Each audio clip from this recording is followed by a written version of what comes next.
Welcome to the deep dive.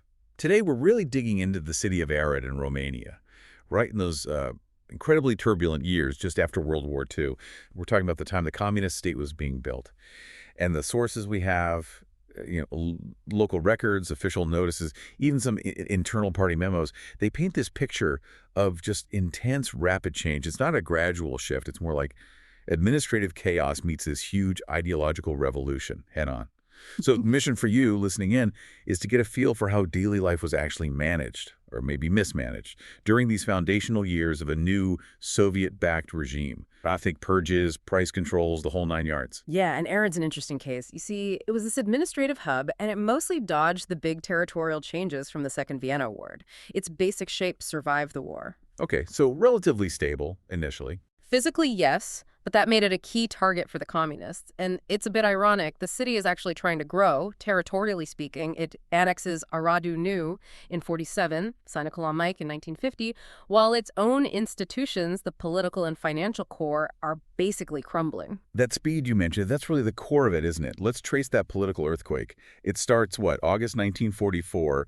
Romania leaves the Axis side. Right, and you'd think that would bring some calm, but no. The sources immediately point to widespread disorder, abuses by Soviet soldiers, the so-called liberators. It created this really chaotic, even violent atmosphere right from the start. Which sets the stage for the political takeover. Exactly. The purge of the old guard, the old regime, it starts almost instantly, fall 1944. And there's this incredibly dramatic example right outside City Hall, November 29th, 1944. What happened? A huge crowd, maybe 15,000 people, shows up. They're not asking politely. They demand the mayor and the prefect resign, right then and there. Wow. People power, literally. Absolutely. And they didn't wait for anyone in Bucharest. They labeled it a revolutionary act, elected replacements on the spot, Ion Palenkai and Petri Semendin, and then basically sent a telegram telling the government to make it official. A revolution by telegram. That perfectly captures the feel of the era, doesn't it? That kind of raw, immediate action. And this energy, this momentum, it leads straight to Petru Groza, right? It does. When Groza forms his government in March 1945, he pulls off a huge political coup, getting northern Transylvania back from Soviet administration. A massive win. But there was a price. Oh, yes. Ah. He paid for it with promises that were, well, fundamentally at odds with each other. He promised democracy, he promised to sort out the minority issues, and at the same time, he promised to back the spread of communism. An impossible balancing act. Pretty much, designed for immediate political gain. And this political maneuvering, it quickly paves the way for the really big economic shifts, the ones that just obliterated the pre-war financial world. Let's break down those financial steps. First big one. King Michael I abdicates, December 30th, 1947. That formally creates the Romanian People's Republic. Correct. But the real financial hammer blow, the one that affected everyone, was the nationalization of the National Bank and that currency change in August 47. The Forte Leu. Exactly. And calling it a change is almost too mild. It was basically confiscation. The exchange rate was, frankly, absurd. 20,000 old leu for one new leu. 20,000 to 1. 20,000 to 1. And just to make sure nobody held on to any old wealth, especially not workers, they capped how much you could exchange. Employees could only swap a maximum of 3 million old lei. It wiped out savings overnight. A financial clean slate ready for the party. Precisely. It was the essential first step before they could seize total economic control. And once the money was reset, the consolidation just rolled on. The Romanian Workers' Party, the PMR, that's the Communist Party's name, then forms in February 48. And then, boom, June 1948, massive nationalizations, industry, businesses, transport gone, taken by the state. And they didn't stop there. No. April 1950, they finished the job, took over large apartment buildings, even the old palaces of the wealthy. The old world, financially, structurally, annihilated. Okay, but step back a moment. Before that 1947 currency change, during the hyperinflation, what did that actually feel like for, say, a teacher or a factory worker in Arad? Oh, it's horrifying when you look at the numbers. Just try to picture it. Sources say your average civil servant, maybe a worker, is pulling in maybe 3-4 million lei a month. Sounds like a lot, right? Yeah, millions. But then look at prices. 1 liter of sunflower oil, 170,000 lei. Wow. A single kilogram of bread, your absolute daily necessity, hits 20,000 lei. Even something simple, like a 100-watt light bulb, 154,000 lei. The math just doesn't work. How did people even survive? That's the question, isn't it? It becomes less about living and more about just managing scarcity. Daily life revolved around ration cards. Food was incredibly tight. Like the meat rationing you mentioned. Exactly. Meat was only sold twice a week, Thursdays and Sundays. Even then, the fixed price for pork was 10,000 lei a kilo, if you could get it. And with that kind of desperation, the black market must have exploded. Absolutely. The official supply office, they noted it with bitterness, as they put it. They were stopping maybe 10 trucks a day, trying to smuggle food out to other cities like Timisoara or Sibiu. But they knew that was just scratching the surface. Oh yeah, they knew it was way bigger. But you also saw local efforts trying to fight back. These cooperatives, like one called Consolidation, they tried to undercut the black market.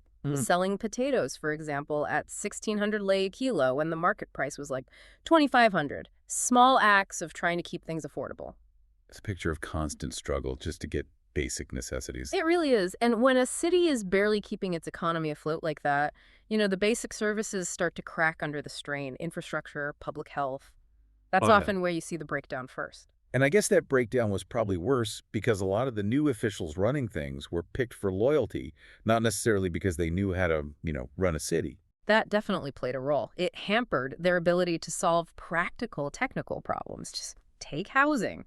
It was a chronic issue. They set up these commissions, went through residents alphabetically, tried to send people without papers back where they came from. People returning from Hungary, things like that. Did it work? Not really. The housing crisis just kept going. And what about heating? Fuel? Dire. Absolutely dire. Public buildings were freezing, hospitals, hundreds of school classrooms, no heat. The city technically had transport documents for over 500 wagons of wood. So the wood was there. The wood existed, the paperwork existed, but the railways couldn't deliver it. The system was breaking down. It wasn't a lack of resources, it was a failure of logistics, probably stemming from that administrative chaos. Even basic power was shaky. Yeah. The electric plant was deep in the red, losing 10, 12 million leis a month because people couldn't pay their bills. So what do they do? Drastic measures. They cut consumption by 50%, industry, homes, everyone. And get this, they had to divert 40 tons of coal meant for the local sugar factory just to keep the lights on, or rather the power plant running at all. Wow. Diverting fuel from a factory. It shows the desperation. It really does. And all these failures piling up, it leads straight to public health problems. February 1948, typhus breaks out. Typhus. In the Iga neighborhood. And the sources link it directly to huge piles of uncollected garbage. Garbage piling up because the city couldn't manage collection. Seems like it. They did try to react, bought 2 new trucks specifically for garbage, launched a massive disinfection campaign, examined over 13,000 people. But it just highlights that constant tension, trying to fight disease outbreaks while the whole system around you is under immense strain. It's a vivid picture. Now, to understand how this ideological takeover worked on a group level, let's look at the Hungarian community and their main organization, the MNSE or UPM. Right, the Hungarian People's Union. This is a really telling case study. It starts up in 44, 45, and initially its goals are perfectly legitimate, focused on culture. Like what specifically? Things like supporting education in Hungarian, protecting legal rights, preserving their culture, and they represented a big chunk of the population.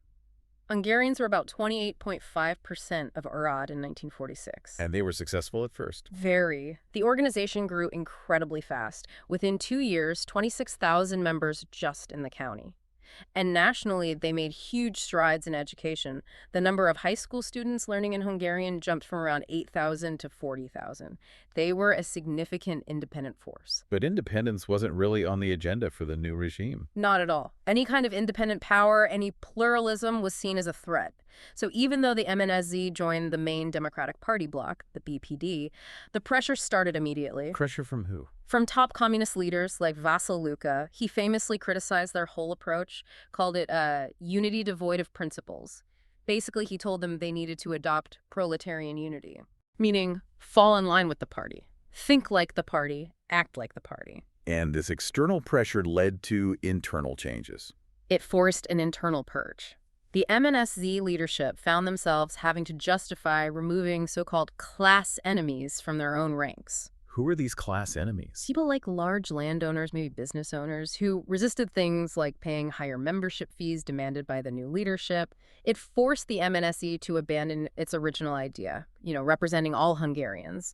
The ideological co-option was happening right there, inside the organization. So they compromised their own principles. They had to. By 1948, the transformation was pretty much complete.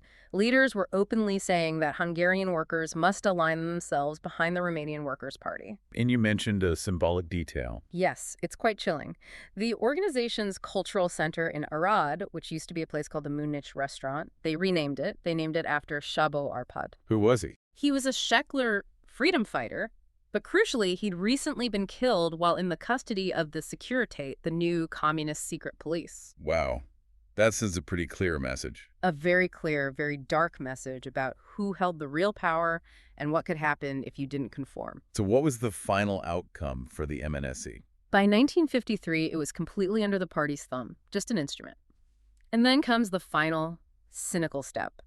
The remaining leaders, they were actually tasked by the party to write a resolution explaining why the Hungarian Union was no longer necessary. They had to justify their own dissolution. Exactly, write their own obituary, essentially. It was a common tactic the regime used, eliminate any independent group, but make it look like the group itself decided it was time to go. Maintain that illusion of consensus. It's quite a story of political absorption. But amidst all this dismantling, you said the city itself, the machinery, showed some resilience. It did, surprisingly. Some basic services didn't just collapse, they actually continued.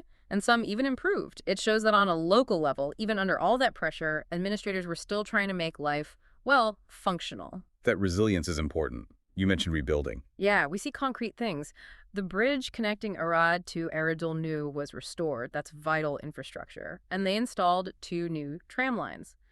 Plus, Arad got connected internationally fairly early on through TARS, the Soviet-Romanian airline.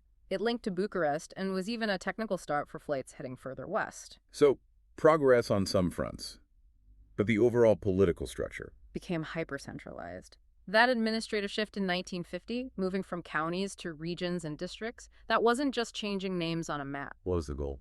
It was a deliberate move to break the power of traditional regional centers like Arad. By making Timișoara the regional capital, Arad lost institutions, lost influence. It was put in Timișoara's shadow, really diminishing its historical importance. And that leads into that poignant story about the statue in 1956. Yes, the Statue of Liberty. A real moment of potential reconciliation that failed. There was this brief political thaw, and a project got approved to reinstall the city's historical statue. They actually started building. They did. The plans were done. They even built the 3 levels of the pedestal. It was happening. But then construction just stopped. Permanently. Right. A combination of things. Protests from Romanian nationalist intellectuals who saw it as a symbol of Hungarian irredentism. Plus, the whole region was destabilized by the Hungarian Revolution happening that same year. It became too politically sensitive. A symbol of hope, crushed by politics. And the timeline sort of rounds out in 1968. They brought back the county system administratively. So Arad became a county seat again. Yes, but by then, single-party control was absolute. It didn't really matter what the administrative structure was called. Elections were a formality. Candidates from the Socialist Unity Front, they'd win with absurd majorities, like 99.1% in some places. And the long-term impact on the city's makeup. Massive demographic shifts, driven by what the sources call reckless industrialization. The city's population exploded, hitting over 170,000 by 1977. But this growth was mostly from an influx of Romanian workers brought in for the new factories. It dramatically changed the city's ethnic balance, reducing the proportions of the historic Hungarian and German communities. So wrapping this all up, Yeah. what's the big picture from Arad's experience in these years? It really feels like a microcosm of living through a political earthquake, doesn't it? Absolutely, where just surviving day-to-day, finding food, finding fuel, dealing with garbage was a constant emergency. And you see this tension, local officials trying, maybe desperately, to keep the basic city functions going. Cleaning streets, running trams. Right, while the central government is laser-focused on the systematic dismantling of the old world economically, socially, politically, total ideological conformity was the goal. And we saw that play out so clearly with the Hungarian People's Union, the MNSZ, an organization starting with legitimate cultural aims, achieving success. And then being systematically hollowed out, forced to betray its own founding principles, and finally made to erase itself because it couldn't exist outside the party structure. There's an old proverb, quoted in the source material, about power. If you get too close, you get burned. If you stay away, you freeze. Thinking about Arad and maybe organizations like the MNSC trying to navigate that transition, did they prove that proverb true? It certainly feels like it. Trying to work within the system meant getting co-opted, getting burned ideologically, but staying completely outside wasn't really an option either. You'd freeze, lose any influence, maybe worse. It leaves you wondering, doesn't it? What would you have done faced with that kind of reality where just staying neutral wasn't really on the table anymore? Something to think about.